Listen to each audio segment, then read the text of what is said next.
Então, pessoal, dando continuidade aqui à nossa aula, falaremos agora sobre as estruturas por projetos. Aqui, pessoal, nessa estrutura, quando essa empresa ela resolve, então, implementar esse tipo de estrutura, né, por projetos, todos os recursos necessários para levar aquele objetivo final, né, aquele resultado final de cada projeto, eles são separados, tá? Então, há diversos projetos ali, cada um com seu objetivo, e então, né, é feito dessa forma aqui separadamente, tá?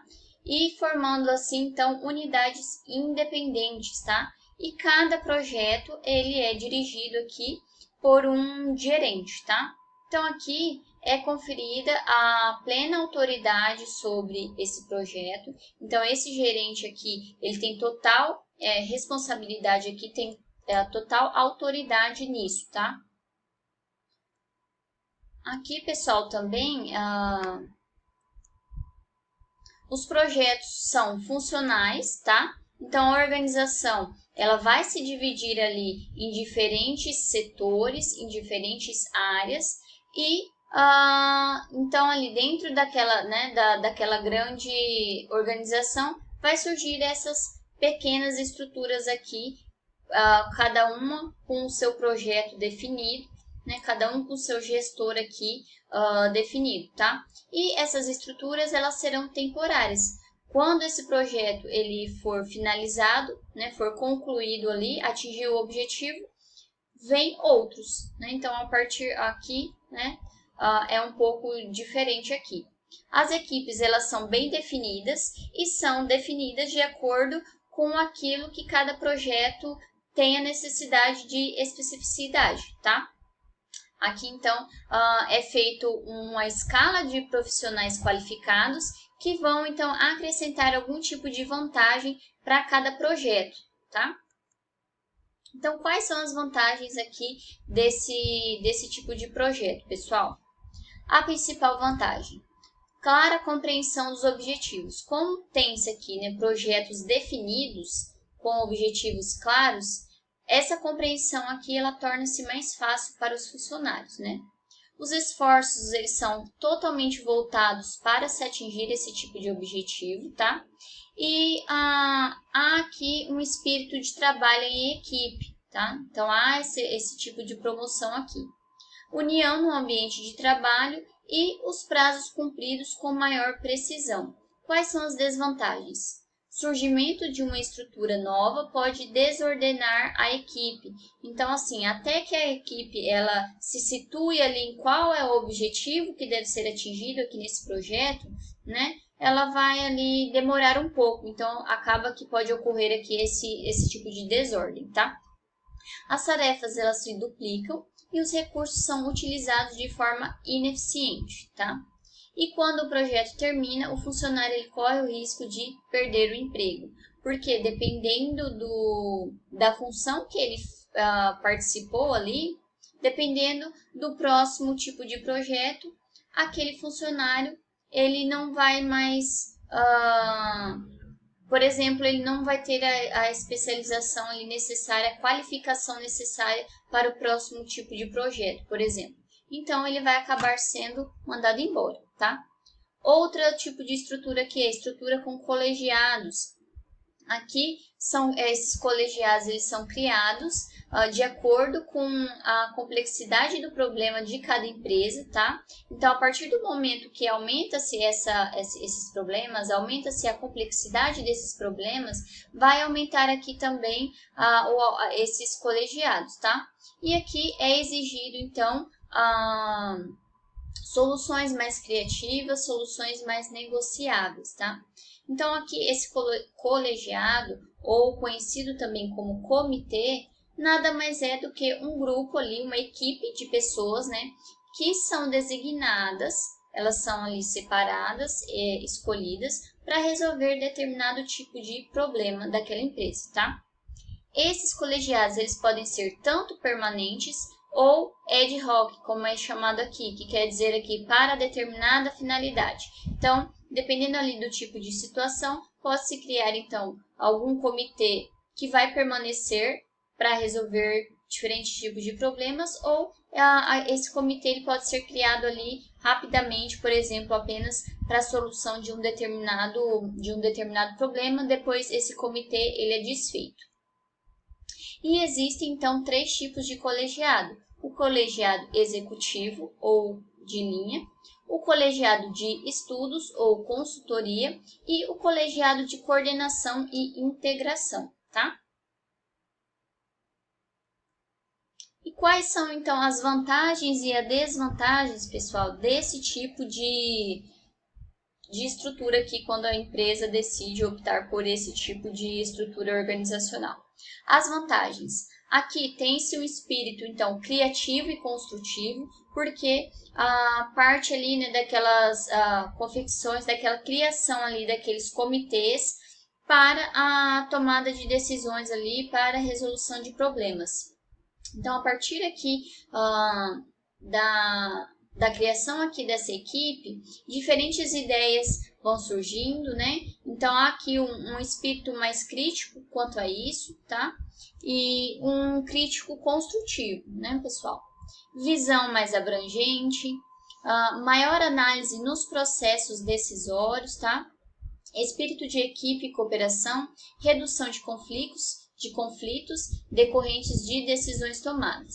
E quais são as desvantagens, né? A responsabilidade ela é dividida, há uma lentidão nas decisões, retirada do chefe a iniciativa de decisão e exige aqui também um presidente do colegiado com excelente senso de coordenação e negociação, e possui então os custos mais elevados para aquela empresa, tá? Então aqui vai depender, né, o que essa empresa ela deseja, né? Então vai variar aqui. Um outro tipo de estrutura é a estrutura matricial, né? Essa estrutura aqui ela já é multidimensional, tá? E a partir do momento que a empresa implementa esse tipo de estrutura, ela serve para maximizar as virtudes dessa empresa e minimizar qualquer tipo de defeito, qualquer tipo de falha da estrutura anteriormente utilizada, tá? Então, ela vai combinar tanto a estrutura ali clássica quanto a estrutura vertical, né?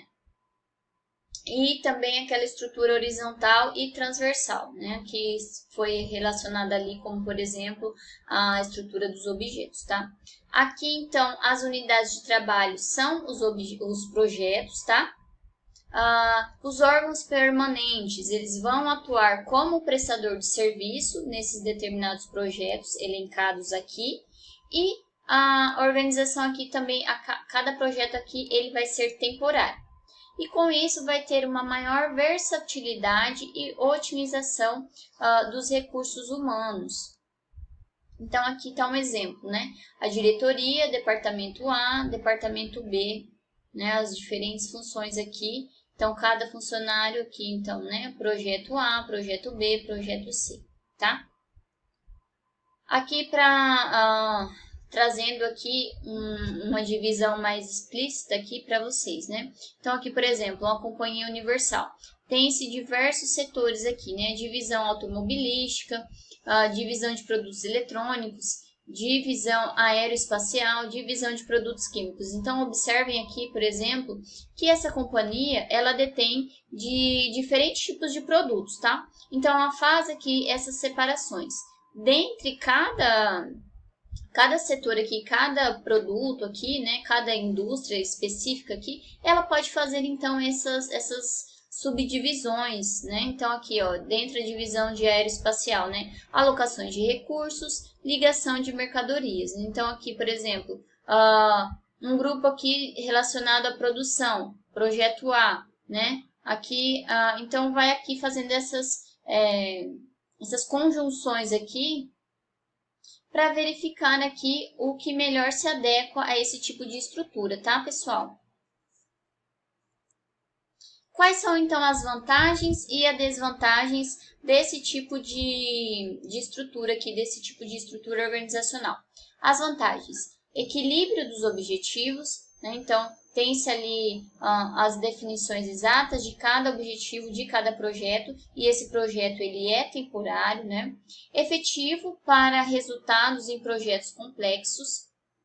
Aqui, nesse tipo de estrutura que também vai orientar, é mais orientada para os resultados, tá? E exige aqui também, né, um maior grau de especialização e tem uma maior versatilidade e otimização dos recursos humanos, tá? As desvantagens: conflitos pela duplicidade de autoridade e comando, dificuldade de adaptação de alguns profissionais, comunicação ela pode ser deficiente porque é muito extenso, né, muitas pessoas envolvidas, pode existir rivalidade entre os chefes de departamento, tá? A estrutura divisional, aqui ela já é mais indicada, como por exemplo, empresas que trabalham com diferentes mercados, né? E uma variedade de clientes, tá? Então aqui há divisões aqui separadas de maneira mais eficiente aqui possível, e cada uma dessas divisões ela vai ser então responsável por um tipo de produto ou por um tipo de serviço específico aqui, conforme o objetivo principal daquela empresa, tá? A estrutura aqui então ela pode ser tanto por clientes quanto por produtos ou serviços, localização geográfica, por projetos ou por processos. Aqui a empresa ela vai decidir qual que vai ser esse tipo aqui de estrutura, tá? Quais são as vantagens e as desvantagens, né? As vantagens: maior autonomia para cada unidade, o marketing ele é pensado de acordo com o mercado de atuação dessa unidade, as tomadas de decisões elas são independentes, aí então vai permitir uma resposta mais rápida desse cliente, tá, pessoal? E as desvantagens: há um aumento de custo, né? Então, cada unidade ela é uma operação, então vai precisar aqui, cada unidade ela vai precisar de recursos próprios para sua elaboração, né? Portas abertas para desculpas, então, né? Ele fala que não tem recurso próprio, então não consigo fazer tal coisa, né? Com as divisões são autossuficientes, há o risco, então, de culpa pelo baixo número de vendas de certo tipo de produto, né? Dependendo do tipo de região. E uma última estrutura aqui, pessoal, é a estrutura em rede, tá? Aqui nessa estrutura em rede, ela vai permitir, aqui já permite um estilo de trabalho home office, tá? É diferente, né, das demais, tá? Aqui, então, necessita-se, então, de uma organização eletrônica, né? Então, aqui já é um pouco diferente das anteriores, né? Então, por esse motivo, as contratações, elas podem ser, então, fazer parte aqui, essas pessoas podem fazer parte de qualquer canto do mundo, já que precisa apenas ali de uma, né, de internet, de organização aqui eletrônica. Essa estrutura ela pode ser, né, tanto utilizadas por pequenas ou por grandes empresas. As pequenas empresas, a partir aqui disso, né, desse tipo de estrutura, ela pode se tornar mais competitiva, né, globalmente falando, né, porque vai permitir então alguns recursos e fornecedores que podem estar alocados em qualquer canto do mundo, né? E além disso, possibilita a venda de serviços e produtos em todo o mundo. Então, pode haver aqui essas facilidades para esse tipo de organização. Então, quais são as vantagens desse tipo de método, né? Competitividade global, como pode ter essas... como pode ser trabalhado, né? Home office, pode ter então aqui em qualquer canto do mundo, então tem essa vantagem. Contratação de serviços somente quando necessário. Os custos administrativos eles são baixos, porque cada um vai trabalhar em home office, né? 2 ou 3 níveis hierárquicos, tá? Então, nós já falamos desses níveis. Então, por exemplo, ali tem um diretor, pode ter ali um gestor, um coordenador, né? Então, ali diminui esses níveis hierárquicos. As desvantagens: sem uma cultura cooperativa, corre o risco dos profissionais não terem, então, aquele comportamento desejado por aquela empresa. Pode ocorrer também falhas eletrônicas, tá? Que pode interferir no andamento desse projeto e a organização não tem controle imediato de todas as operações da empresa.